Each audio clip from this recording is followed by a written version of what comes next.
Na kitu ambacho nataka kuwaeleza ambacho hakiko ndani mwa mke wa mchungaji ni kutojua bidii na mawazo ya mchungaji ambaye yupo. Awe mwanamke, mwanaume hatajua. Awe mwanamke hatajua. Pasa utaka support.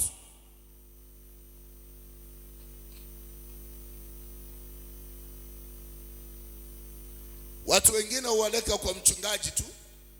Anasema nikioleka kwa mchungaji ndio sasa nitakuwa natumia jina title mchungaji, hata waifanya makosa. Utashangaa sana.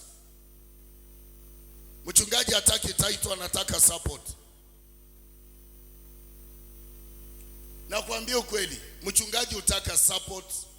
Kama ni mke, ampe fully support, iko sawa. La sivyo Simon Mkurene yuacha. Mchungaji, usisifu sana mke wako kwa madhabahu. Unamsifu unamuita majina mazuri. Ati si mnaona sijui kipenzi changu. Si mnaona sijui nini. Mnasemanga viperemenda ama nini. Si mnaona vile pasa unafanya makosa. Ni dhambi. Nakwambia ukweli. Na mimi nasema ukweli. Pastor, kumbuka ukiwa huna, hata mke wako hana sweta, hana nguo, hana kiatu, unaweka mke wako kumuonyesha hadharani mbele za washirika ni vizuri, lakini kumsifu sana ni dhambi. Unajua kwenda saluni anaoenda kujitengeneza ni sadaka yule amejinyima kujitengeneza akatoa. Sasa yeye amejinyima, hajatoa sadaka, hajaenda kujitengeneza nywele akaitoa, na wewe labda ukaichukua ukapea mke wako akaenda kujipamba, alafu nakuja unisimamisha, then unaambia watu nataka mkue kama huyu. Mimi nasema kuongea mambo mengine si mazuri mbele za watu. Usijisifu sana. Wewe ni mchungaji. Tulia, omba Mungu, ambia El Shaddai, ficheni katika mbavu zenu wenyewe. Na kama nasema uongo, sawa sawa. Kuwa na hekima unapofanya chochote. Sikatai uita mtu wako sweetheart, hiyo ni yako. Lakini kwa altar, katika mbele za El Shaddai, nieleze, Petro walikuwa na wake warembo. Nani aliyejua mke wa Petro? Yohana alikuwa na bibi mrembo. Nani aliyemjua? Akina Filipo walikuwa na wake warembo. Nani aliyemjua? Sasa ndio Simon nasema ya kwamba unajua aliyeitwa ni mmoja. Chunga wokovu wako katika ibada, katika kanisa. Atafadhali mara nyingi kazi ya mke kanisani kushauri, kuweka watu pamoja, kufunga vitina, kusababisha kanisa linainuliwa. Mahali pasa anataka ama amerudi nyuma, mke anainua.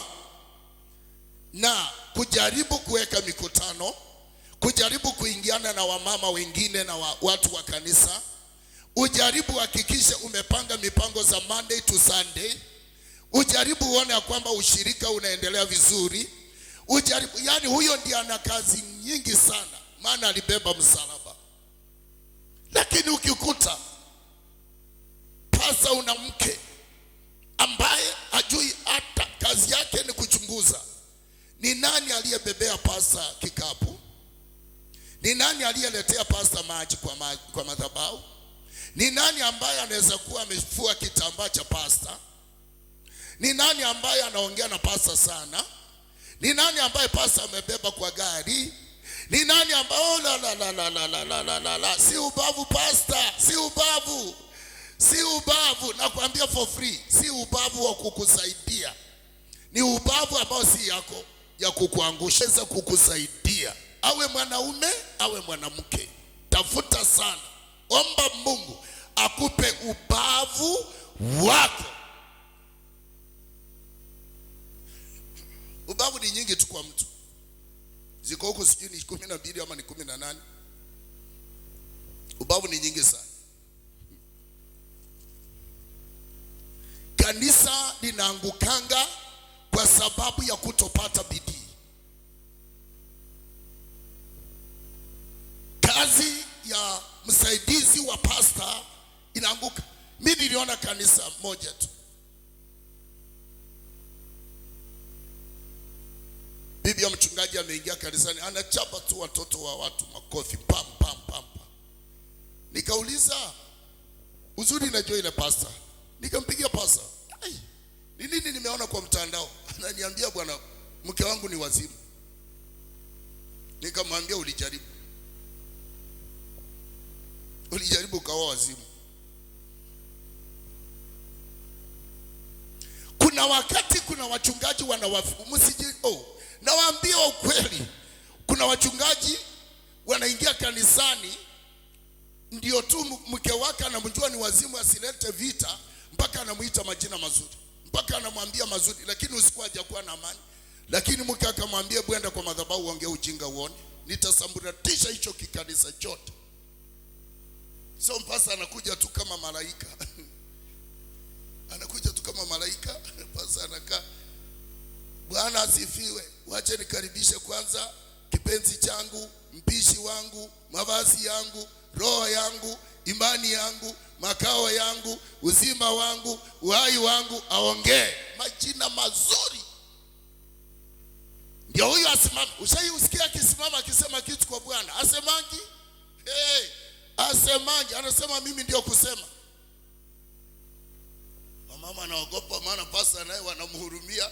Mpaka unasikia mtu anasema mchungaji aliwekwa kwa mfuko. Sio kuwekwa.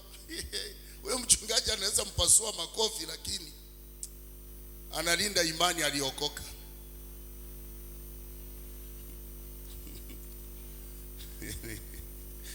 Hallelujah. Kuna wachungaji wanapitia shida kwa hizi nyumba. Nawaambia ukweli, si ati wanawake ni wabaya, spirit. Unajua mchungaji akikemea mapepo, haifai mwanamke ama mke wake akae tu. Inafaa kuwa hapo akichukua ile neema. Na ukiangalia kanisa la mke na mume waliosimama, mke anaimba huku, pasa anahubiri. Mke ni muombezi, pasa ni mhubiri. Mke anaweka wamama karibu, pasa ni mhubiri. Kanisa hilo huenda mbali sana.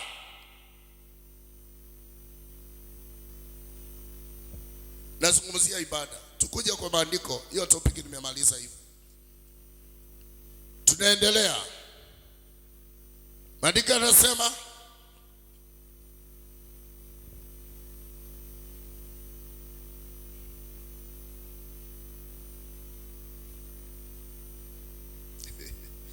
niko hapa na simu, naona mtu ananitumia ujumbe, anauliza prophet Ashe, kidogo unasema ukweli, kidogo umenichanganya. Sasa sielewi nimekuchanganya aje. Kidogo umesema ukweli, kidogo umenichanganya. Hajasema jina. Kidogo nasema ukweli, kidogo nimekuchanganya. Nifafanulie nielewe mahali nimekuchanganyishia ama mahali nimesema ukweli.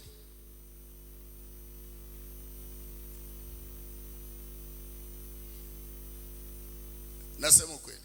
Kanisa haliwezi endelea kama bibi wa pastor ataweka pasa kwa mfuko.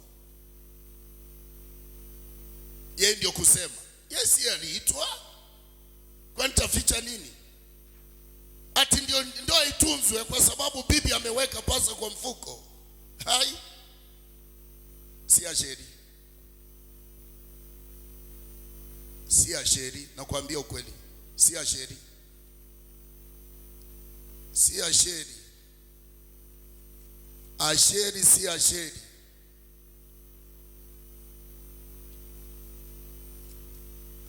Mke nimekueleza anafaa kuwa mnyenyekevu, msikilizaji, muombezi, mnenaji, wa kuweka watu pamoja na kuombea madhabahu. Hata unaweza kuja akampu kanisani wiki moja, si kwa vitina, si kwa vitisho, si kwa uchunguzi, si kwa maongezi, si kwa kusambaza. Wachungaji wana vipawa lakini vinauawa kwa sababu ya kutopata matumizi mazuri na utunzaji uzuri. vipawa vinaisha. Mkisikia kwamba Delila alimnyoa Samsoni, mnafikiria alimnyoa na nini? Mkisikia kwamba hivyo alisababisha Adamu akatenda dhambi, nyinyi mnaanza kuangalia dhambi tu. Dhambi tu. Dhambi ni nyingi.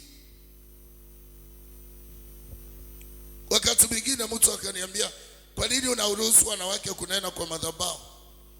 Wananena kwa madhabahu. Nilimkemea sana, nikamwambia na wasikupikia ugali ukala. Kwani wamepimwa hao hawatawahi nena kwa madhabahu? Unajua chenye Paulo alikuwa anasema,